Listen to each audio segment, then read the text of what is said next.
A wave of fear sweeping across U.S. campuses. The Trump administration's escalating assault on academic freedom. The chilling events unfolding on U.S. college campuses paint a grim picture of escalating political repression under the Trump administration. The recent actions, ranging from seemingly arbitrary visa revocations to federal investigations and funding cuts, have sent shockwaves through the academic community, leaving students, faculty, and administrators deeply concerned about the future of free speech and intellectual inquiry. The heart-wrenching statement released by Katrina Armstrong, interim president of Columbia University, encapsulates the growing anxiety.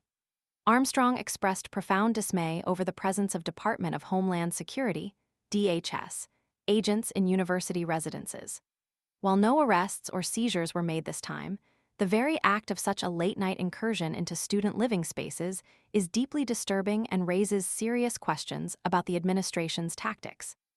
This incident, far from an isolated case, is symptomatic of a broader pattern of intimidation designed to silence dissent and stifle academic freedom. The case of Ranjani Srinivasan, an Indian doctoral student whose visa was revoked on March 5th, exemplifies this chilling trend. Accused by the Trump administration of advocating for violence and terrorism, Srinivasan was subsequently forced to self-deport, with no detailed explanation of the government's allegations ever provided. This opaque and seemingly arbitrary action casts a long shadow over international students, fostering a climate of fear and uncertainty. The lack of transparency surrounding the accusations underscores a disturbing disregard for due process and basic fairness. The administration's tactics extend beyond individual targeting. Reports suggest the State Department is employing artificial intelligence, AI, to identify students allegedly supporting Hamas, raising serious concerns about the potential for mass surveillance and the misuse of technology to stifle political expression.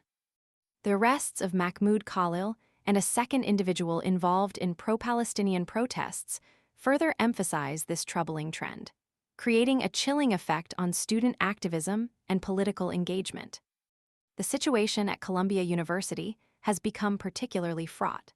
The administration's letter demanding specific changes before considering the reinstatement of $400 million in federal funding adds another layer of pressure. Simultaneously, the university itself took disciplinary action against students involved in last spring's pro-Palestinian protests, handing down sanctions ranging from suspensions to expulsions. This internal disciplinary action, coupled with the external pressure from the federal government, creates a suffocating atmosphere, severely limiting the ability of students to express their political views. Adding fuel to the fire, a lawsuit filed by the Council on American Islamic Relations, CAIR, alleges that Columbia University agreed to hand over thousands of private student records to Congress. This alleged disclosure raises serious concerns about privacy violations and the potential chilling effect on student activism and open discourse. These actions at Columbia are not isolated incidents.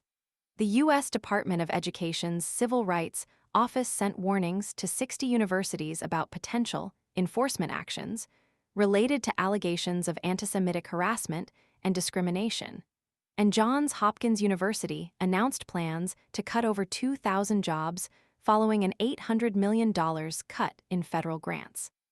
These widespread attacks on higher education institutions, combined with the increasing targeting of individual students, reveal a concerted effort to suppress dissent and control the narrative on college campuses nationwide. The cumulative effect of these actions is a pervasive climate of fear and uncertainty. Students, particularly those from marginalized communities or who hold dissenting political views, are now facing heightened risks of surveillance, visa revocation, and even deportation. The erosion of academic freedom, the chilling effect on free speech, and the blatant disregard for due process represent a profound threat to the integrity of higher education in the United States. This coordinated assault on American universities demands immediate attention and vigorous resistance from educators, students, civil rights organizations, and all who value the principles of academic freedom and democratic governance. The future of higher education in the United States hangs precariously in the balance. The actions of the Trump administration are not just targeting universities, they are targeting the very foundation of a free and open society.